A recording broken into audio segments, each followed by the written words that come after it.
This is the Environmental Protection Commission, regular meeting Wednesday, August 7, 2024.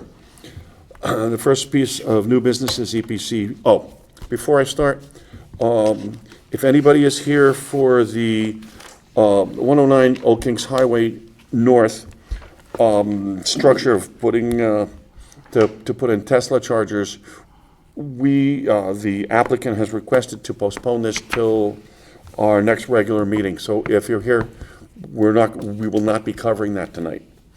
So, okay.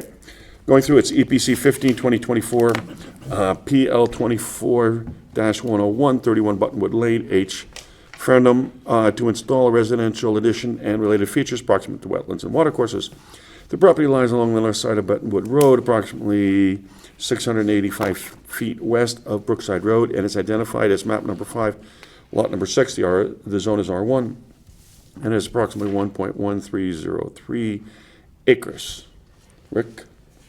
Mr. Chairman, the application has made its way to the agenda tonight as a first order of business to acknowledge its receipt, to set the statutory time clock for review and decision, and to allow the commission to decide if a public hearing is necessary on the application, and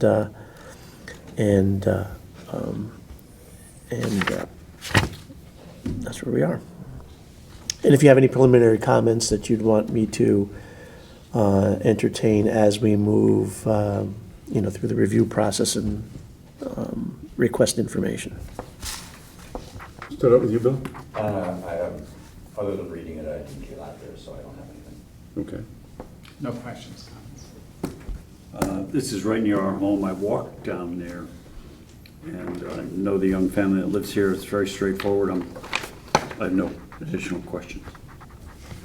Yeah, I from the project narrative, I didn't really get a good sense of what the project is. It seems like a very small project, but the sense that I got is that they're extending the porch by a foot, and they're putting some the tubes of concrete under the existing second floor overhang, but I didn't really understand why they were doing that. Is it aesthetics, or is there a structural reason why they're doing that? Just for your information, just extending the front plane of the house out. The whole front plane Yes, of the house? yes. Okay. So it's just some number of feet, a foot or 2 feet. Okay, It is relatively small, and it is set on piers. okay. So the whole, okay, right, because the narrative didn't really, there was a nice photo, it showed the house, but it didn't really give a sense of what the project entailed. Okay.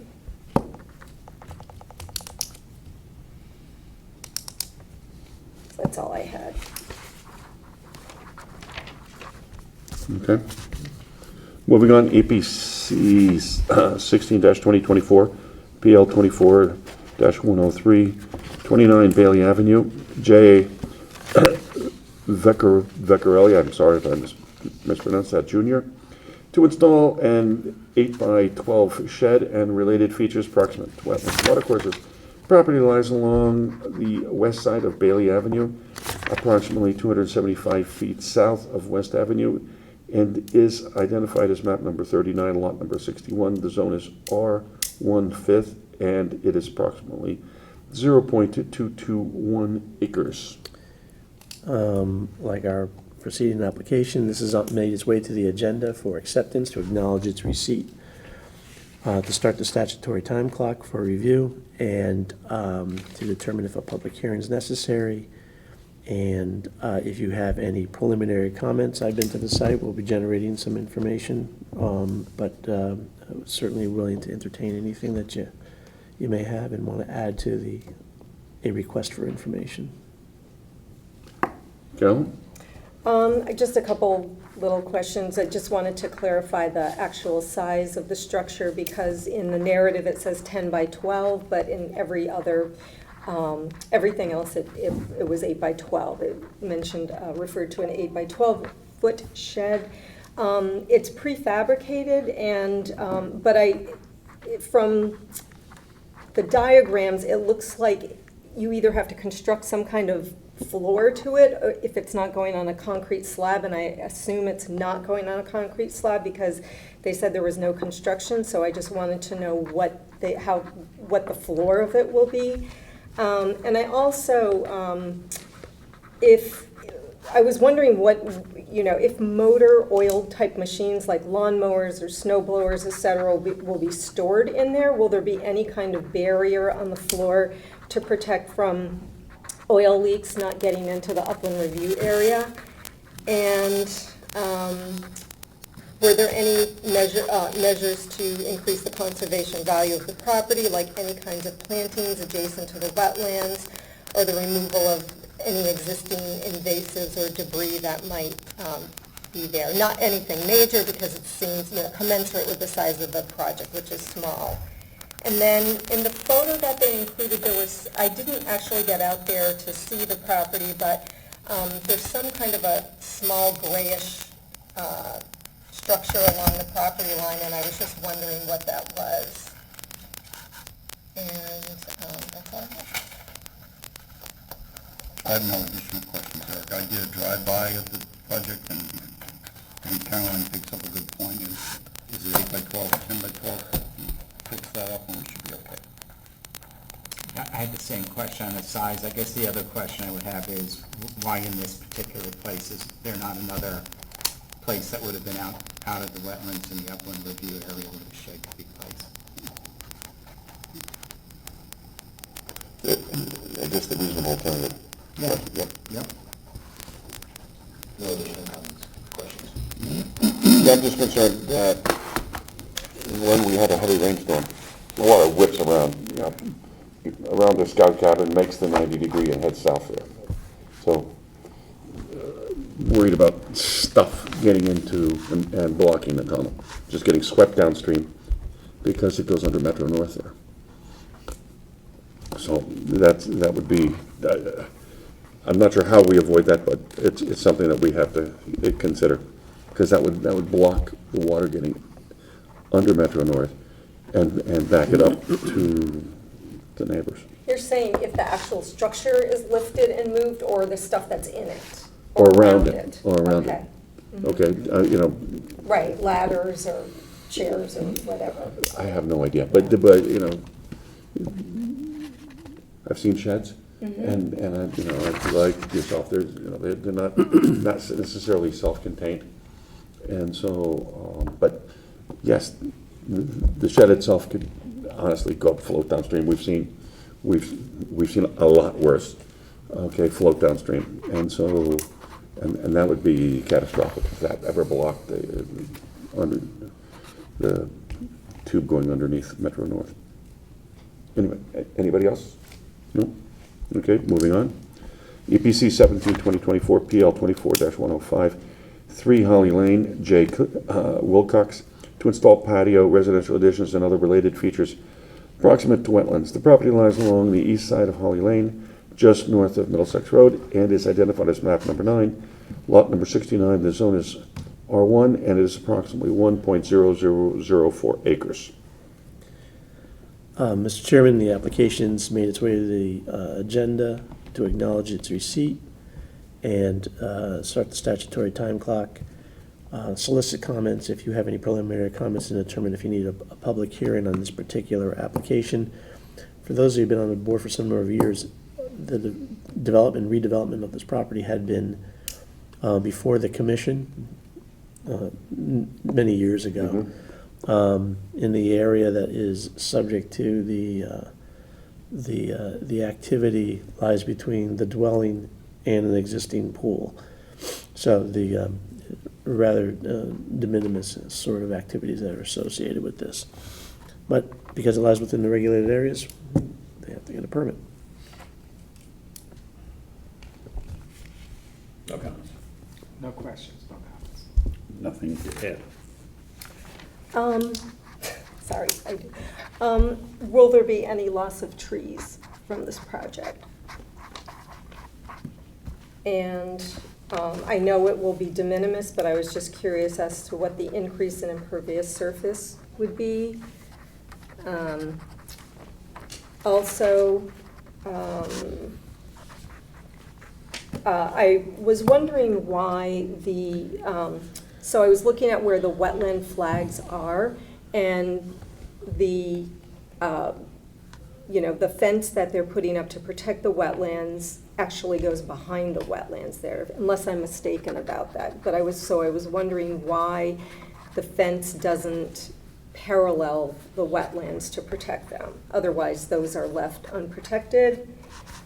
And lastly, I was wondering if there's anything that they're doing to increase the conservation value of the property.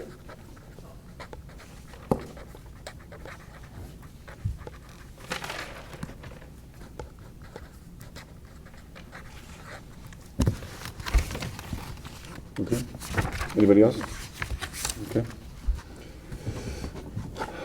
EPC 18-2024, PL 24-106, 150 Pear Tree Point Road, D. Bulletin to install an in-ground pool, spa, patio, drainage, and other related features proximate to the wetlands. Property lies along the west side of Pear Tree Point Road, approximately 925 feet south of Crane Road, and is identified as map number 60, lot number 42. The zone is R1 and is 1.001 acres.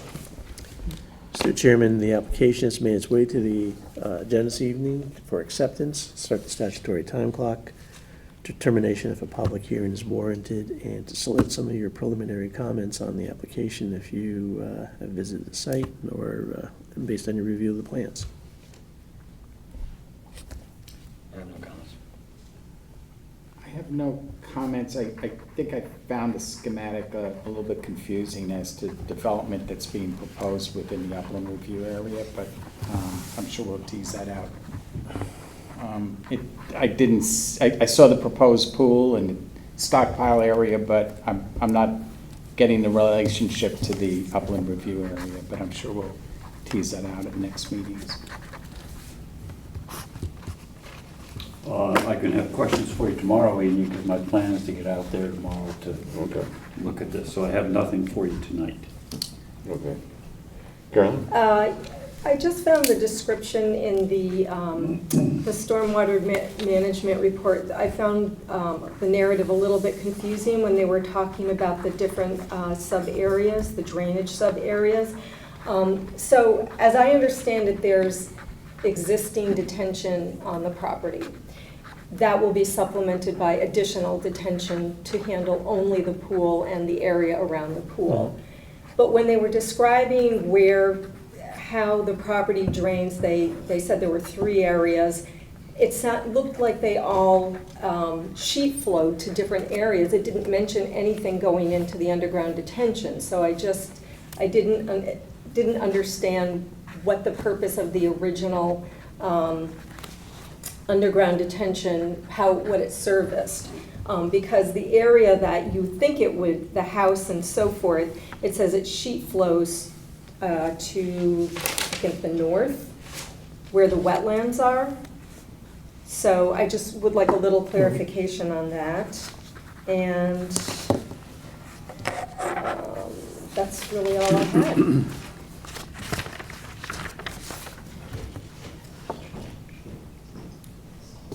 Okay, Carolyn? Right, yeah. Yep, that's all I have. Anybody else? Okay. APC 19-2024, PL 24-107, 32 Birch Road, Cape Torrent, to construct an in-ground pool, patio, drainage, and other related features proximate to the wetlands. And the property lies along the east side of Birch Road, approximately 300 feet south of Point Oakwood Road, and is identified as map number 13, lot number 34. The zone is R1, and is approximately 0.7753 acres. Mr. Chairman, the application has made its way to the agenda for starting the statutory time clock, acknowledging receipt, soliciting comments, and a determination as to the necessity of a public hearing on this matter.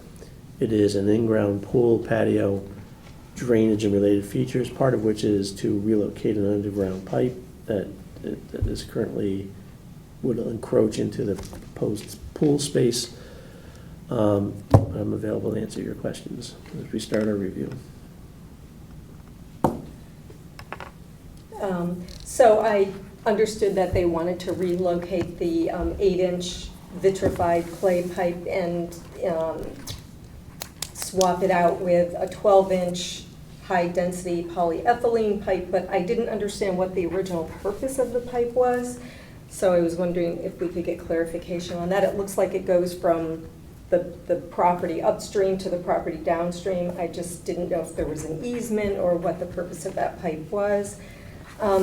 Also, I noticed, I was just curious as to why the property why there was soil sampling done on it if there were no wetlands. I was wondering if the town map if they previously did show wetlands, and so they had it tested and they had the map amended. So I had that question. Also, just wondering if there would be any loss of trees for their project. And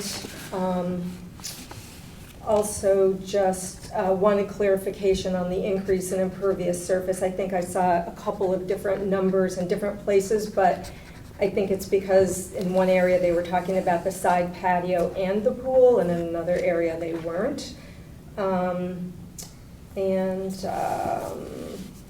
That's all I have right now. Is there a planting plan? Pardon? No, this time I don't believe. Right. Okay. How did I miss that? I'm shocked. I was so focused on that pipe. It must be August. Yeah, it must be Okay, August. so, Jim? No additional questions, sir. Okay, great.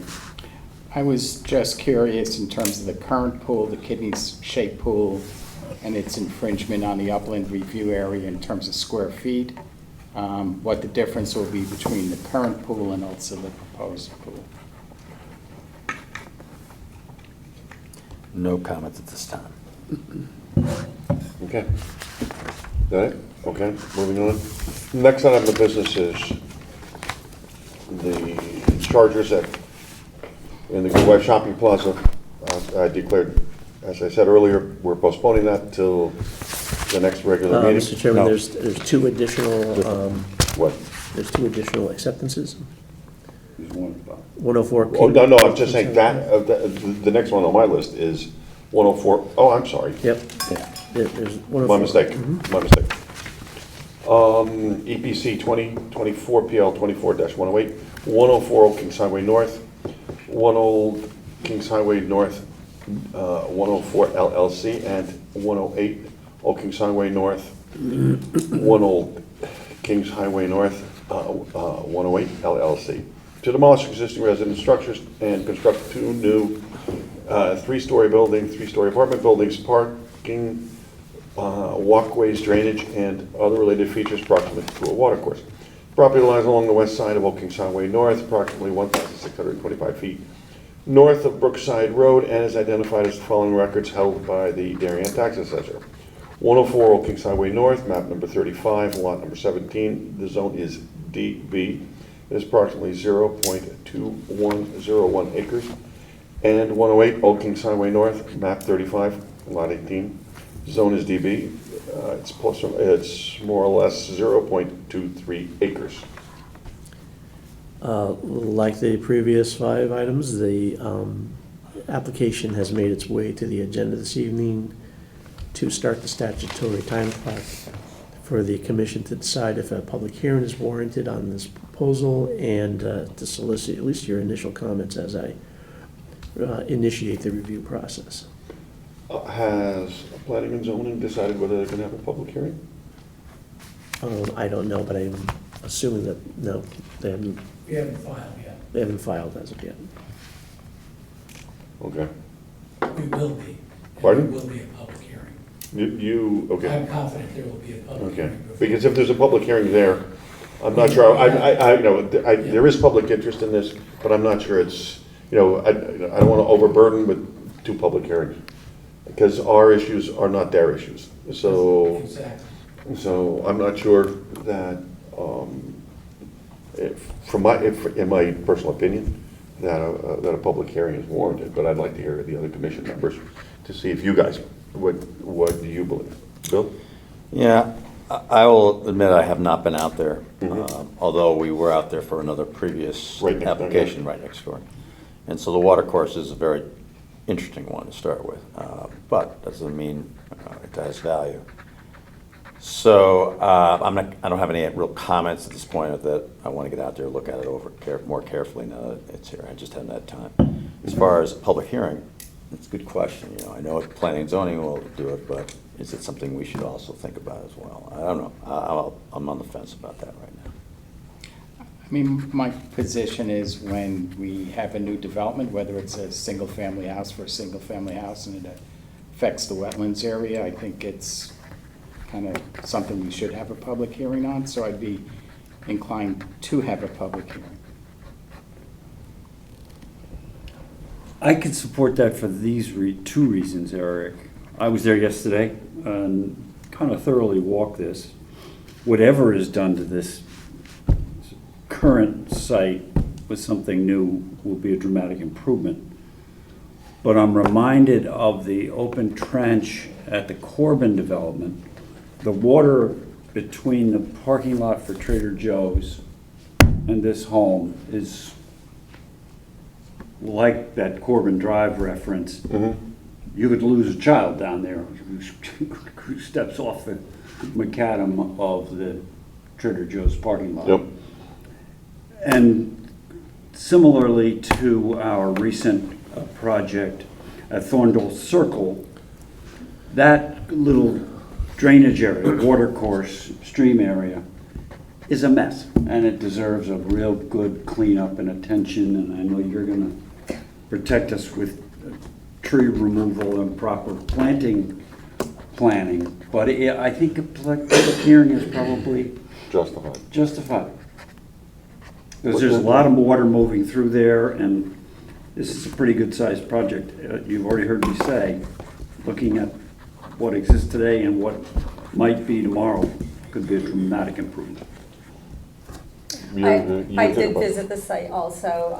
I agree with Jim that it would be an improvement, but depending on the answers that I get to some of the questions that I have, it would determine whether or not. Well, I don't think we're gonna, please ask your questions, and if, Wilder, who I believe you're representing the applicant, I am. you feel that you have a complete answer, I'm happy to hear you, but if you say, hey, I'll look into it, I'm happy to accept that response also for the next time. So, is that fair? So, please, Should I start. just go ahead and ask my question? Fire away. Okay. My first question is, I just wanted to clarify the total impervious surface. It's about 13,000 square feet. And the water course, does it have a name? Is it? No. Okay. And obviously there will be some trees coming down because there are quite a few trees on the property, but I was wondering if it would just be in the nexus of the property or if it would be all of the trees on the perimeter as well. I think some of the trees are being preserved. We're also adding a bunch. We have a landscaping plan. Oh, by the way, Oh, sorry, do you want me to get up there? my error, you should come up here, identify yourself and answer up there. Robert Leeson, Leeson and Associates, I represent the applicant. Yes, there are trees coming down. In fact, there's several that have to come down to get proper sight lines for entering and exiting the driveway.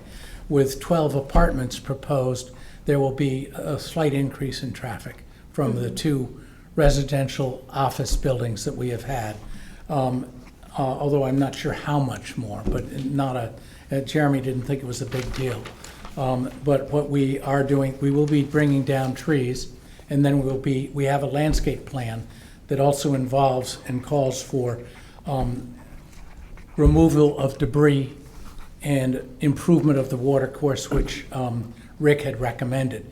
The specific recommendations of that we don't have at this point, but Matt Popp, our landscape architect, an environmentalist is going to be filing something. We couldn't file it in time for the deadline for this, but we would definitely file it by the next meeting, and by the deadline to be prepared at the next meeting. So it's possible that there might be, like, some remediation to the watercourse in terms of like removing invasives and Yes, so forth?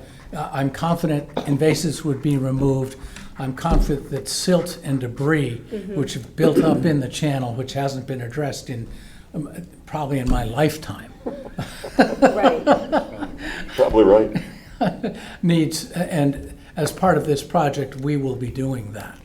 But the details of it, I don't have, and I expect that that would be in Matt's environmental report, which we would submit. So I did also look at the planting plan, and I was wondering, there is a fair amount of exposure to this watercourse because it's on, I don't know if it was the north side and the west side. North and east sides. North and east, You're okay. there. So there is quite a bit of exposure there, and I couldn't tell if some of the plantings, I saw that there were a couple of large trees that were being planted next to the watercourse on the east side, but was there a buffer to be created around the watercourse?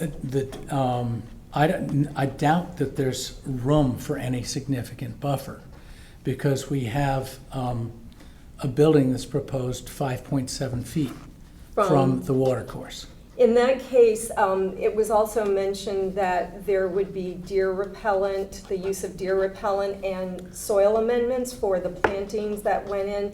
So given that, would there be a commitment to using organic land care We'd be happy to do practices? that Okay. if you want. Especially if there's no buffer along the watercourse. And to put that into the maintenance plan, that type of practitioner would need to be hired. And then the last point that I wanted to make is in the stormwater management report by Land Tech. It contains the stormwater operations and maintenance plan, and it seems like it's a similar type of maintenance plan that we've seen for other projects.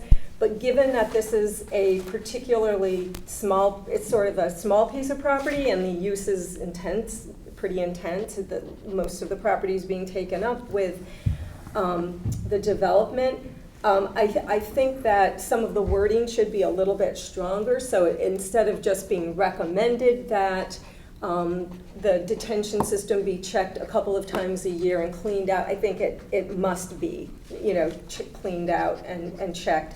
Given the large size of this is a large size of the system that I think it said it's handling 67%. There's 66 4x8 by 18-inch concrete galleries under the parking lot and handle 66% of the stormwater runoff. So if it fails, it could be, a problem. So I think that there really needs to be incredible due diligence to making sure that the system is maintained. And lastly, the parking is asphalt, or is it any kind of pervious? It's asphalt, and the calculations are based upon it being asphalt, not pervious. We Not didn't need to go to pervious in order to make this work. Our capacity is double the water quality volume necessary. So the water quality volume is a little over 1,000 square feet, and we're like 2,100, I believe, cubic feet. It's cubic feet. Yeah, no, I saw that. Yeah, so. But just wondering, because it. Yeah, and the other thing is, we're taking what is completely untreated with no detention on site. And we're then Yeah. gonna have zero increased runoff in a 50-year storm from a fresh meadows. And it's assuming we've got grass instead of we get no credit for the existing pavement. This detention is mammoth for this project. And we have the water, it's an 18-inch set of galleries, concrete galleries. And I think water was at like 40 inches below surface. We're building up a foot so that we get a little bit greater Right. flexibility, saw and that. and that also insulates the properties or the buildings from floodwaters. It's barely a 500-year flood zone, so there's no requirements for us to meet FEMA or anything like that. But so we're happy to do the things that you're talking about, but the parking, we are sort of maxed out. Yeah, I In just wanted order to to have an clarify. economic development, there's very little flexibility here in terms of what we can do. Do you have sump pumps? I'm sorry? Do you have sump pumps? No, we're not proposing sump pumps. There's no storage in the basement. We have a crawl space, we have all the mechanicals up on the roof, it's all electric. And so, and it's a double row of parking with 90-degree parking. That's the most efficient use of blacktop. You can't get more efficient than that. And the building footprints are basically the same, and we're, given the restrictions of zoning and what, we have to make some changes to the zoning regs to allow this to occur, because residential uses are not allowed on the first floor in this zone. And we were advised by the P&Z chairman that they looked at amending that and had a subcommittee that really couldn't get it together to make it happen by the time they last did the regs. And so he said, we were thinking about that, so it's really in our wheelhouse. That amendment we think will go through. We're not committed, but that's one of the things we have to get P&Z to do. And frankly, as Rick's reaction to this was, I'm not sure this is going to be an economic development, given all the stuff we have to do. Yeah. So the more that you impose in terms of costs, et cetera, the less economically viable this is. This thing's right there, and Sean's trying to do something good for the town with affordable housing commitment, et cetera, on this piece of property that's sort of a lost child. It's one unit of affordable housing and then some paid into the. Yeah, it's Okay. 1.68 units that we have to give under the inclusionary zoning. Right. And so there'll be a substantial payment. It's like $400,000 on top of the affordable unit. It's not a small number. And that sort of payment can dramatically affect the viability of this. So, Can I ask a question while you're there? absolutely. Is any of the sections of that water course being put into a culvert? No. It's all open? Oh, well, yes, Under the the bridge. driveway, The yeah. bridge has a culvert now. Yeah. The And we're gonna entrance. keep that, the culvert that exists Okay. for the entrance driveway. It's a pretty good-sized culvert. There's no indication there's any problem with it. I don't believe there's any scouring as you had under the Hanson Road Bridge. But it's not going to be extended in length? No, we don't want to replace that culvert. It's, because there's some stone walls on either side of the driveway entrance. We want to preserve that, minimize the impact. The other thing that we're doing is we're doing some underground pipes for sewer and water. Water, we have to do fire on one line and, water supply for the units in another line. That would be north of the bridge or the driveway crossing, and the sewer line would be south of the driveway crossing. And we're affecting. Under the water course? Under the water Well, course. So, yeah, and that's part of what we're doing. It's 75 square feet of the water course that is affected. I mean, No, that's for a good thing, Tom. It's all good. yeah. I was on the fence before, but I do think we should have a public hearing on it. Okay. And that was my expectation too. Okay. I'm trying to give you the full All flavor right. because I you haven't need had a a vote. chance. Well, Can- hold on, Yeah, but you have to state on the record the reason why. Yeah, I'd like to make a motion to have a public Well- hearing. No, we Yes, need we a did. public reason. So we Yeah. need, it's either public interest, what was it? So, we need Well, if you want to have a public hearing, if it's for either public interest or significant impact, it changes the way you review things, or if you receive the petition, which we have not. Those are three factors. I was going to make a motion on 20-2024 to hold a public hearing for purposes of public interest. major impact, okay. and major impact on, significant impact on environmental lands. But I think public interest is probably the first reason. I'm happy to second the motion. All in favor? Aye. Okay. So So- it's the point of clarification, it's for public interest only, or public interest and significant impact? Significant impact Both. and public interest. Well, well, I like the project, okay, so I don't think this is going to be I think it's an interesting one to take. Well, it's one of those projects that I think it's the right thing for us to get it approved. Yeah. And we're not hiding anything here. We want to, but Because there's not it is a real- lost piece of property, and therein, even guys who have lived here don't, say, where is it? Because I have to. I had no idea where it was. I had to figure it out. Yeah. Yeah. So, and it's a good, I think it's a good, anyway. It's also interesting that most of the neighbors are what I'll call institutional neighbors. Right, you got Trader Joe's, you've got Fuji, you've got, the nail salon that's. The been- tennis courts. That's on, and then you've got the tennis courts. And so the only how much residences it- are Southerly neighbor. No, So, great, all right, that's what I expected, and okay, thank you, Wellness. appreciate your comments, thank you. Thank you. Thank you. Thanks, Rob. Okay, moving on, we got EPC 21-2024, PL 24-109, 129 Near Water Lane, J. Matcop, to construct a new patio, stairs, and other related features proximate to Holly Pond and other areas of resource. The area lies along the west side of Near Water Lane, approximately 1,000 feet north of Brush Island Road, and is identified as map number 56, lot number 27. The zone is R1, and it is approximately 1.925 acres. The last of our acceptances for this evening on the agenda to start the statutory time clock, determine if a public hearing is warranted, and to solicit some of your preliminary comments if you've been to the property or upon review of plans. Couple of items. I seen they're using a crushed stone, more like a dry well system to handle the water. We don't hear too often. Usually we have the Coltex, and it's my favorite place, Holly Pond. So I'm wondering if that's adequate, or can we go with more of the higher technology that we're using now? Even though I realize it's not a large increase.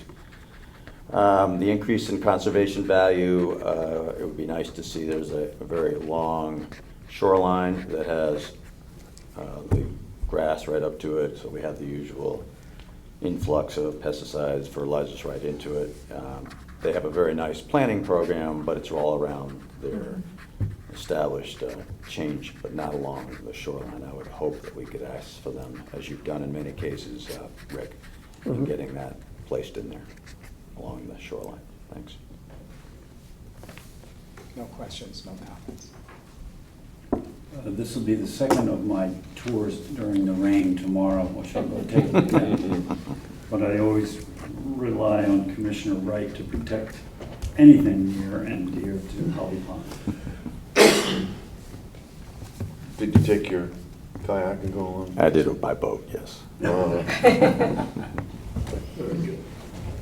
Karen? Yeah, I just wanted to reaffirm that the 60-inch oak tree is remaining. I saw it on the, it shows on the zoning location survey, but I didn't see it on the site development plan, but then on the planting plan, it was there again. So I believe that it's remaining, but I just wanted to clarify that. And also, when they talked about the crushed stone reservoir, that is, in fact, what Bill was talking about, right? The reservoir under the deck, maybe it's under the pavers? It's under pavers. Under the pavers? Okay, it's just the terminology threw me a little bit. And also the wording in the drainage summary narrative. It said the infiltration system will recharge the groundwater and filter pollutants from runoff generated from the driveway, the roof of the proposed dwelling, and the pool and pool patios. I think maybe that's an error in, just, I don't, because we're not talking about building a structure, anything with a roof. And then lastly, I I would like to see, I mean, to Bill's point, they're doing, a lovely arrangement of a very beautiful, area of plantings around what they're building, but I too would like to see some down by the water to slow down and filter the runoff into Holly Pond. But in addition, it looks like, these are beautiful plants, but it looks like they're almost entirely cultivars, and I would like to see, I know that they're very pretty and they don't need to use entirely straight natives there, but at least maybe in that area that is toward Holly Pond, maybe that area they could use some straight natives. And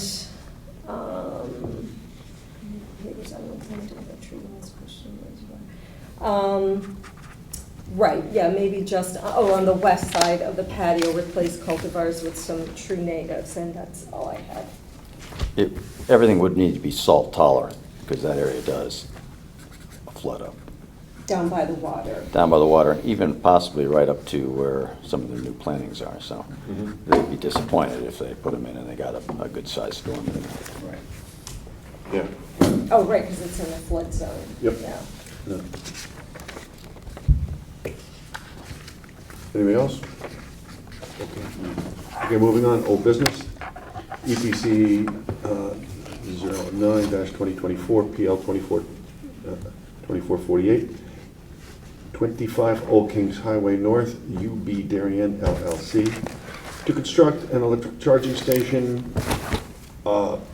We are postponing this. Yes. Okay, so that's what I talked about before, my mistake. And so we're going to postpone this till next time and let the applicant, at the request of the applicant.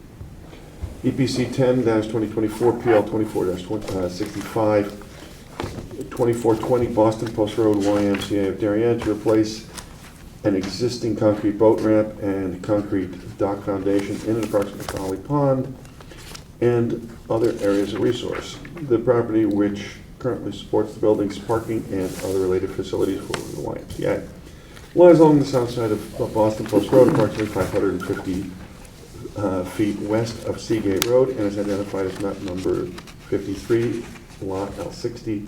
The zone is R1/2, and it is approximately 7.02 acres.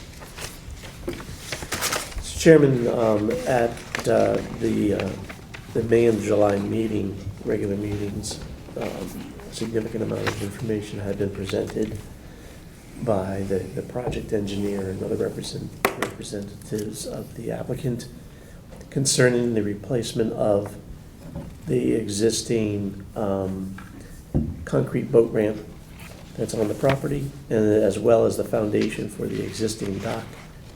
The important issues relative to drainage, flood protection, water quality, and conservation enhancement had been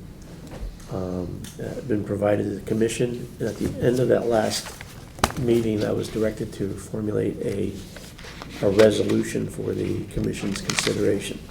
You have before you a resolution dated August 8th, 2024, that summarizes the information we received and includes recommended conditions of approval, which can certainly be discussed and changed, modified, or corrected to your whim. Does any commission member have questions or comments on the resolution? No? I guess my only question is, I know at the meeting we spoke that there would not be any lights. Is that on the deck itself or on the structure itself? If it's not in the resolution and it's not in the plan, is that covered enough, or does it have to be specifically stated in the resolution? You can do any of it. It was in the submitted documentation. Okay, so, and it wasn't in there, so therefore, thank you. If there was lights, Yes, we could go back to them and say, hey, that's not the agreement. Great. They submitted documents of which we've reviewed and approved with no lights. All of a Right. sudden you put lights in there.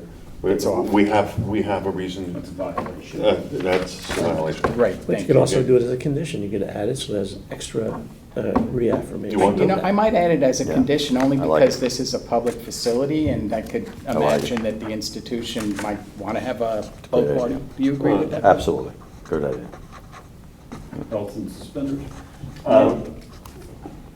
I have no additional comments. I sent Rick some edits as I typically do, and he has them from me already. Okay, You were copied. of course. Thank you. Given that addition to this resolution, anybody else have anything? Yep. Okay. You want to make a motion to Sure, approve? unless Jim does. Oh, Jim, you want to make the motion?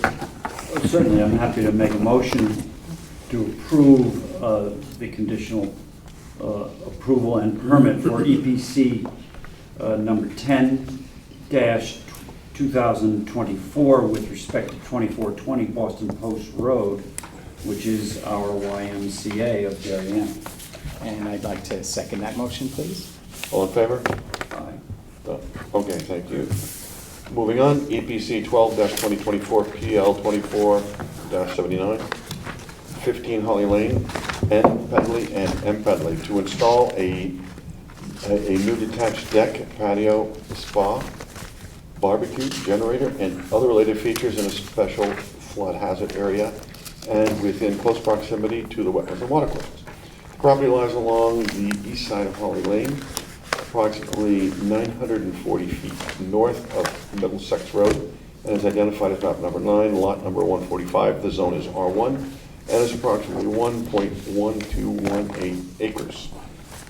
Mr. Chris? Chairman, I'll offer a brief summary of the property and some comments concerning the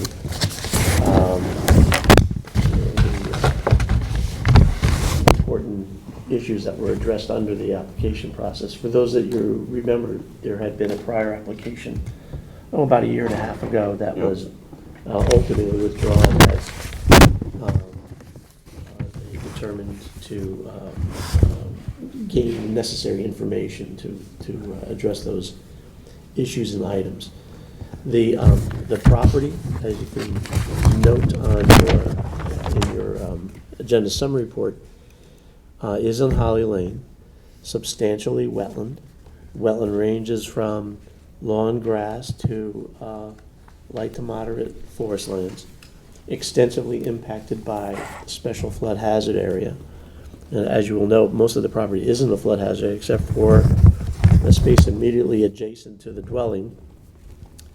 It's shown on the flood insurance rate map. There was a LOMAR that took the dwelling out based on elevations several years ago. There's also a reach that kind of splits on the property of Stony Brook that's in the northern sections of the property as well.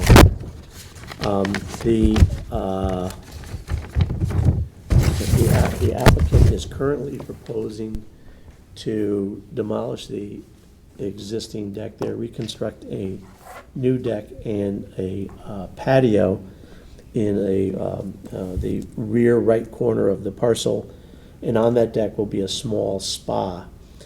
Also, there'll be an outdoor kitchen and other related features. The applicant was tasked with demonstrating that they've minimized the impact with all these applications on the wetlands and watercourses, utilized measures to preserve water quality, confirm the absence of impact on drainage, and then they needed to address the flood issues, meaning is there going to be an adverse impact on flooding, changes in rise, changes to the dynamics of the flood. Also, that what is being proposed is compliant with the flood regulations as it pertains to structural floodproofing, and finally to evaluate the certain mitigation proposal that has been submitted in response to the Commission's questions and concerns.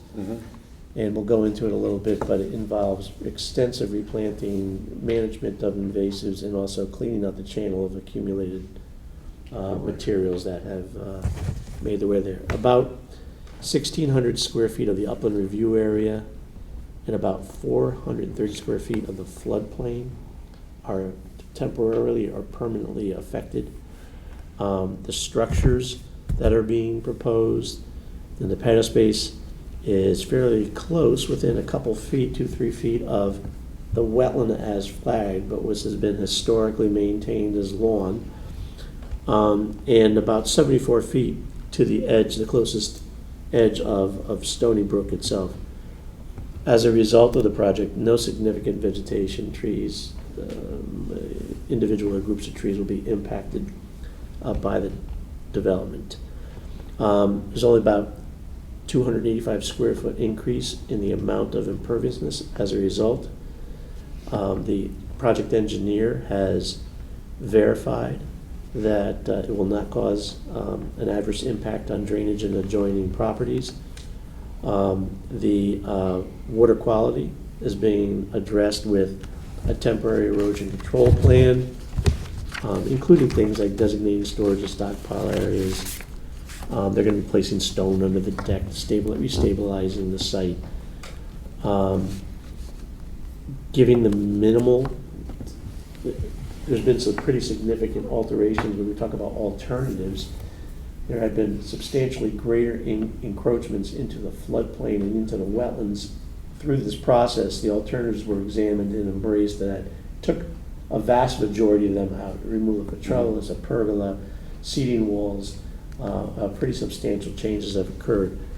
But the project engineer has certified that there will be no changes to the dynamics of the floodplain.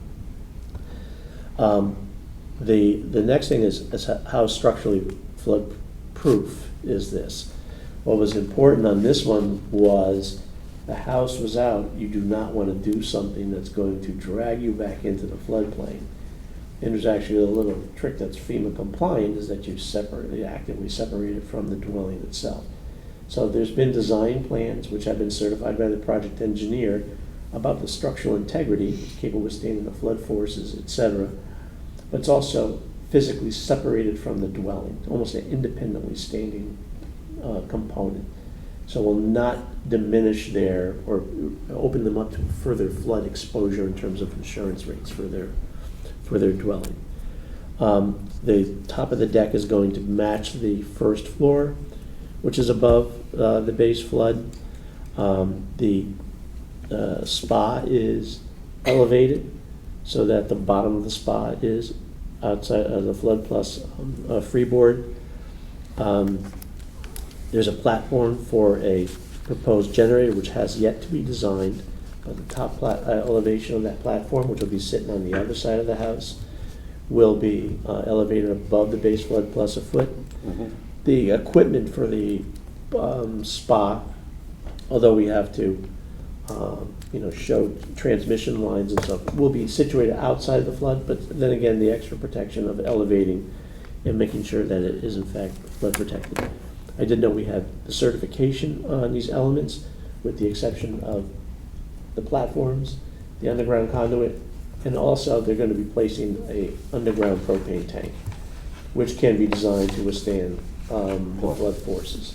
And often that's a better way than having bottles above grade, but to place it underground and to have it strapped. But we are awaiting that as well, which could be a building permit detail.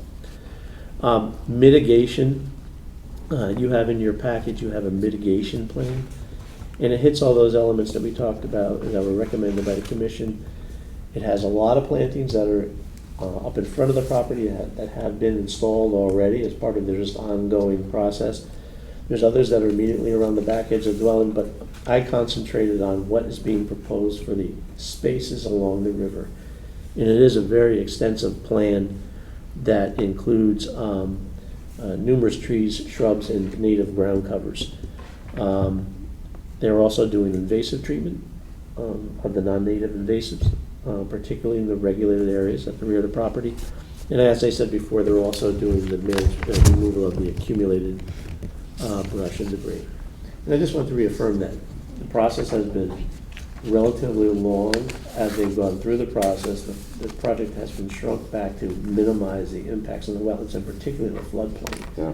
And, perhaps in the future, those things will come back, but at this time, they decided to go with the bare bones deck, patio, spa, and have mitigated impacts and provide other protections.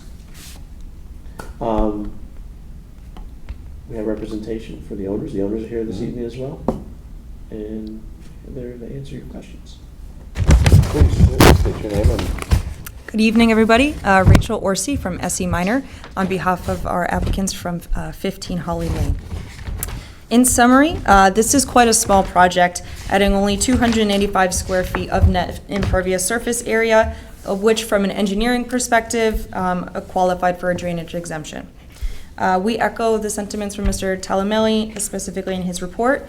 This application resulted from an extremely collaborative process between not only his department, our office, the landscape architect, as well as the clients, the Pedleys. who is the landscape architect? Ed from GoPro. Oh, thank you. Which that cumulative process resulted in numerous alternative designs. I believe there may have been upwards of 5 different iterations of this development to find the best way to minimize or eliminate impact to the wetland and floodplain or any disturbances. In summary, our clients on this project really went above and beyond, including agreeing to remove the proposed pergola, the trellis, the fire pit, seating walls, amongst other features as well.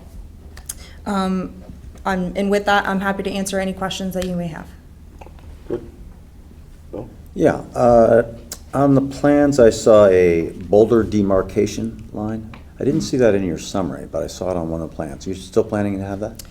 It was proposed, I think, through the conversations with Mr. Talamelli. We had removed that because the impact that it might have to install the boulder demarcations would just further, not only would they limit, they would create more disturbance within the upland review, just installing them, but also on the other side, there's lawn area. And I think we're planning to. So the lawn area, let's talk about the lawn area. So Sure. does that lawn area go how far to the river? Does it go all the way to the river? Because that demarcation, I assumed, was planned to stop the lawn from going too close to the river. Sure, the demarcation feature would have been proposed along the wetland boundary, but we are planning to replace and revegetate part of the lawn area with the substantial planting plan provided with the plans from the landscape architect. So would there still be lawn then from where the demarcation line was supposed to be? Would there still be lawn from that point toward the river? Yes, there is a portion of lawn remaining. How much? I do not have the exact square 600 footage. square feet, give or take. Yeah. How about the distance from where that boulder would have been toward the river? I don't know the distance from the boulder to the river, so is it half? Excuse me, sir. Do you mind coming up and, because we're on TV and they can't hear you? So if you could just identify yourself, sir? Sure. And, My name is Ed with GoPro Landscaping. That was something we had discussed, Rick and I. Okay. About the demarcation. So I can't tell you the exact square footage because we Yeah, and I- did follow the boundary. Yeah. Right now, the entire thing is lawn. Yeah, that's what I was trying to get to, okay, so it's all lawn As it now. exists, right now, it's all lawn. We're changing that as part of the plan that we came up with. As Rachel has, indicated, this has been a process that's been going back and forth. When did I speak to Rick? I mean, as soon as, I think it was like Wednesday or Thursday of last week, we revised the plan again to include whatever, proposal, and one of the things was about the demarcation to try to delineate a little bit more clearly the boundary area. Yeah, So, okay. we are returning as much to plantings in, what I'll say the livable area. We're doing a major renovation within the watercourse area itself. Right. Above and beyond, I think. We've changed everything over to native, and we're very aggressive with that. Even so much so we're integrating it in some of the gardens up in the living space. So, Okay. I think it's a fair trade-off. Yeah, I wasn't part of the negotiations you had, so that's why. It is I'm on trying the to- plan, we did put it on the plan, but I thought it was a very fair trade-off. because they still need some livable space.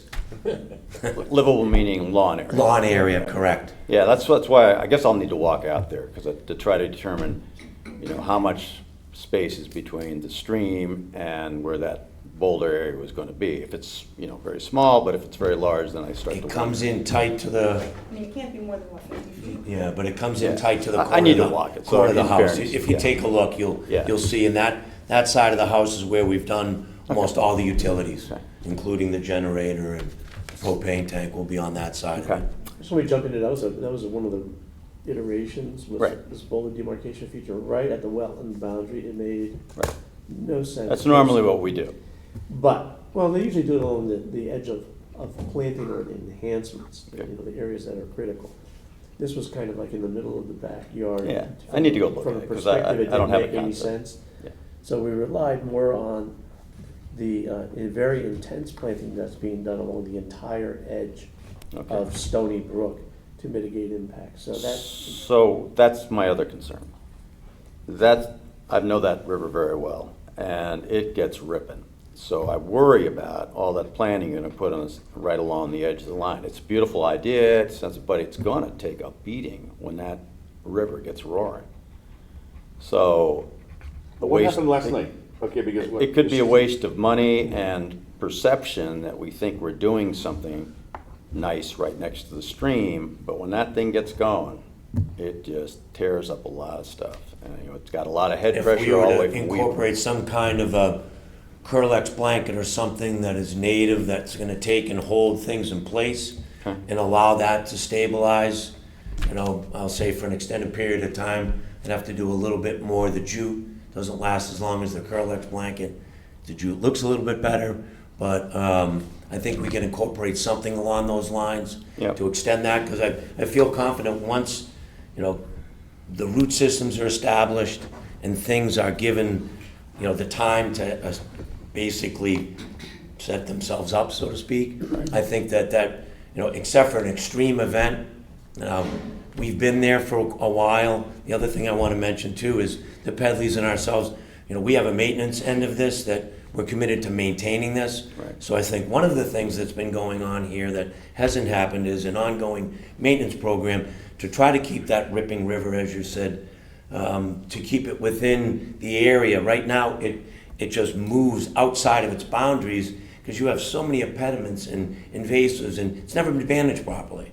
So I think, and I'm pretty confident with the right management and the right execution that ripping river will stay within its boundaries, and only in extreme cases will it really start to come up outside of that.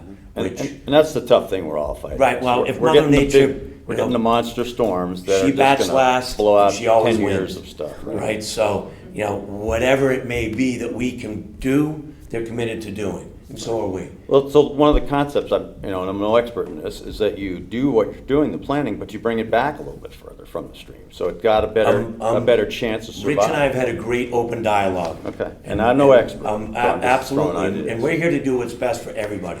Pedleys, the town, and, Yeah, you don't want to waste your money and watch it go down on the next big storm. Nobody wants to see that, absolutely. All right, so that's all I throw out there is, it's wicked when it gets roaring up there. It's got head pressure all the way Happy to from amend it in Weaver and whatever Country Club. fashion that the board sees fit, and work Okay. with Rick on that. All right. Where are you gonna walk it tomorrow? Yeah, I'll walk it tomorrow. And I'm sorry I didn't walk it tonight, I just got stuck on stuff. Like I say, is that how do you improve the stabilization of that space? I don't know, It's hard. I mean, you don't have to harden it, but if right? you have, It's hard. but if you to do. do planting with more mature, Yeah, yeah. shrubs, you're gonna create that root mass that's gonna hold these things in place. And you can see that the plants are pretty hefty in size. We're not talking about seedlings Okay. here like we've seen on some of the other properties, but it's a very, very extensive and kind of robust planting plan with larger plants. So Okay. I'd be pretty confident that, and again, maintenance is gonna be important, execution is gonna be important. But that's what the river does, is it's gonna flow and it's gonna impact the plants, and you're gonna be hopeful that they take hold and they're going to be responsive and resilient. And one last item is you have raised up all the structures to a foot or more above. And I also question that. I know you legally can do that and FEMA allows you to go a foot, but again, back on what these storms can do in there, I would raise them higher, but that's your call. But if you're I'm concerned that 1 foot is not enough, even though it's legally set. For some of these, when these waters crank down here, and then we're getting a lot more of them, you may see It's some a of the fair stuff. point. I'm willing to talk to the structural Yeah. engineer And and see again, what that is. I'm no expert, but we've all seen storms, and it's recent storms that are just nailing 2 rivers in there, and that's one of them, Stony Brook. So, that's all I have. No, it's happening. Done. I just had a question, and apologies for my ignorance. A spa, is that the same as a hot tub? Is that what? Yes, it is. Great. Mhm. And thank you for the revisions in the plan as you went along. You're welcome. Yeah, I've heard you, been following this through, Rick, and I know that there's been a lot of back and forth and, good negotiations in good faith, and I appreciate that. Thank you. Thank you. So, A collaborative effort is always the best effort. and so, I think we've come to, what I think is a good solution here. I echo the exact same thing, Eric. I was gonna make that point. I'll walk it with you tomorrow if you wanna coordinate, and we'll go out there. You've not seen it either recently? I have not walked Yeah, the okay. back No, end, it's, but Sure. the give and take that you outlined, Yeah, I'm and the feeling back good. and You've forth got it. with Rick's office to arrive at what is a substantial revision to an earlier version. I commend you, and Thank you, Rick's been hopefully excellent. I mean, going forward. a lot of people don't have that back and forth, so I know it's been a long, drawn-out been a- experience, but it's. This is a wet part of Darien, so you took on a challenge, but no, okay, well done. Carolyn? Yeah, I agree that the revisions have really improved, have really made a big difference in improving the property and the conservation value of the property. Just a couple quick questions.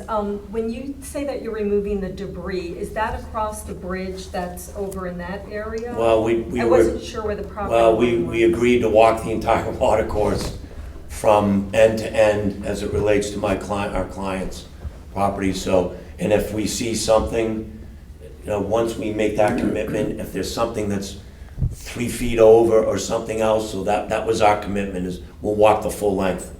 And anything that's impeding, restricting, or in other words, substantially taking and getting the water flow to where it might be something that's gonna cause it to overflow the boundaries, we're gonna get rid of it, clean it up. So I guess what I'm asking is, so the river is actually the property line. So on the other side of the river is neighboring property. Correct. Okay, because that's where I saw a lot of That's correct. dumpsters. If you look at it, it drifts a little bit, but yes, Yeah. that's correct. Okay, and I think Bill questioned you about this, and I'm not sure if I understood, if I understood your answer, but there will be a buffer almost along the whole of the river, or did you say that there was some significant amount of space that would not have a buffer? It runs, it's pretty extensive. Yeah, it runs looks it. It's basically almost their entire backyard, for lack of a better word. Right, okay. So it's okay. very extensive. Okay. Because what I was going to suggest, which when we have that buffer, it's not as important because the buffer, slows runoff and filters it before it goes into the brook. But just as with the other project that we were talking about a few projects ago, I really don't like to see any of the, like chemicals that are put on the lawn going into the waterways.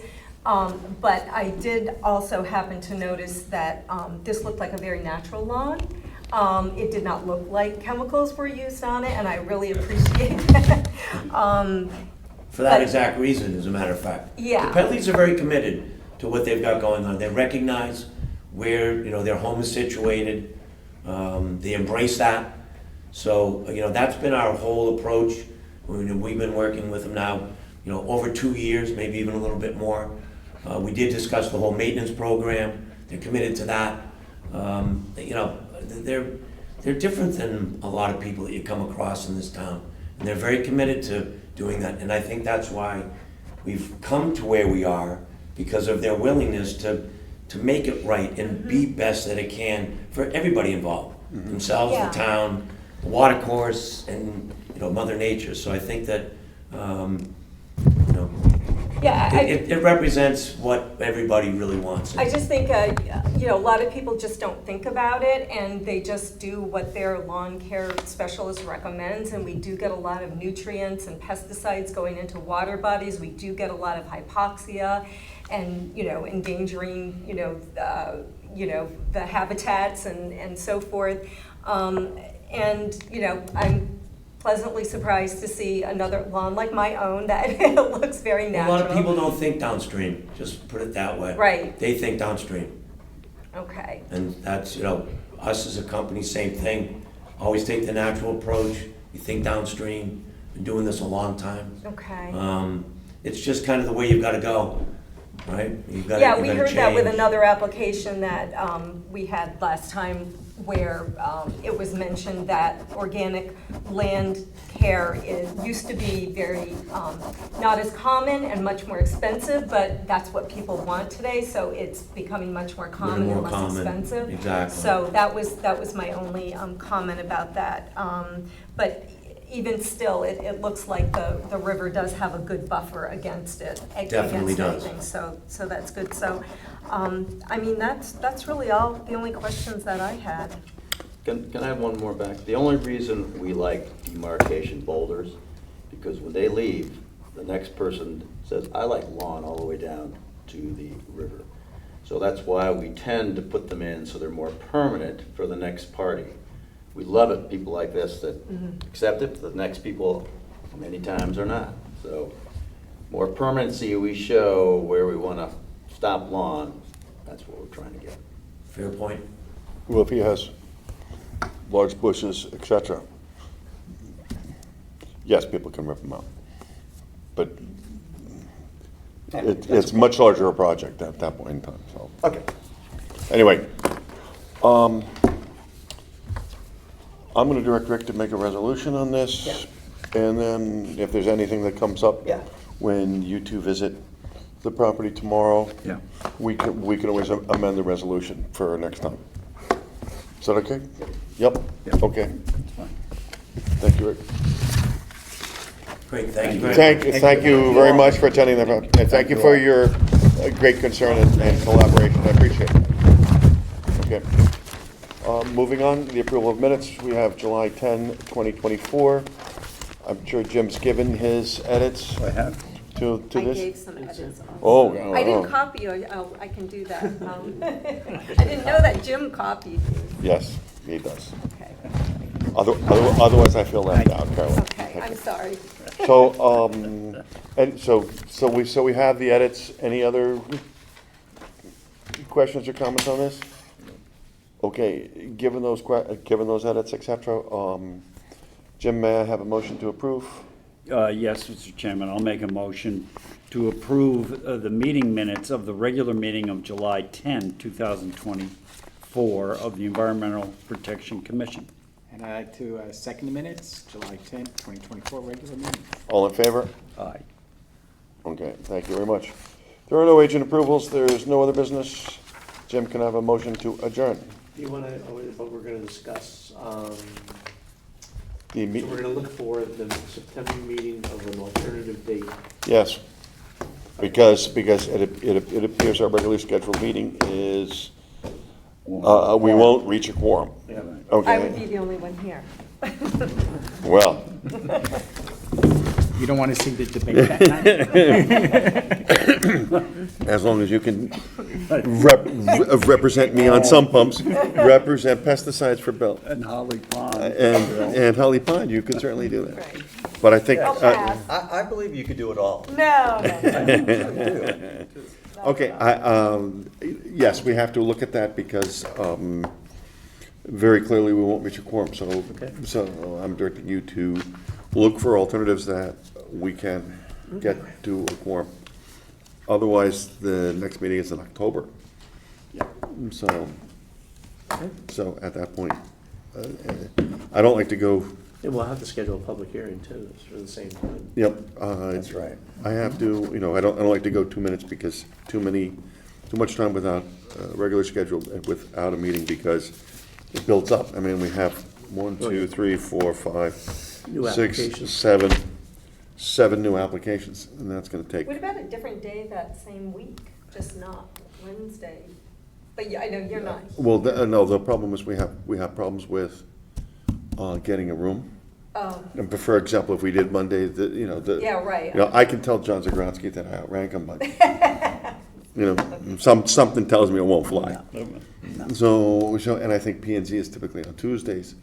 Okay. So we have Wednesdays, and, I mean, I'll that's. look at that second week into the third week.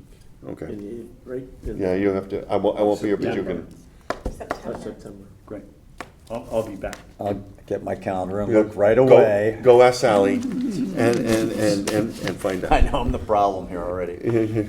So how do you want to do it? You're going to send it out and I can look, or you want me to tell you, when I can't, or? It's September 11th, right? No, I'll try to see if a room and I'll look for. Oh, Yeah, we you gotta gotta look look for at rooms rooms too. first. Yeah. Right. Okay. Okay. And I'll give you a range. Okay, thanks. Give us some alternatives, right? There's also 119 though, right? We have Yes. more meetings in there. Right. Okay, Motion? motion to adjourn. I want a motion to adjourn, but you already cut me off on that. Okay. James? Mr. Chairman, I'll be pleased to make a motion to adjourn this regular meeting of the Environmental Protection Commission of August 7th, 2024. And second that motion to adjourn. All in favor? Aye. Okay,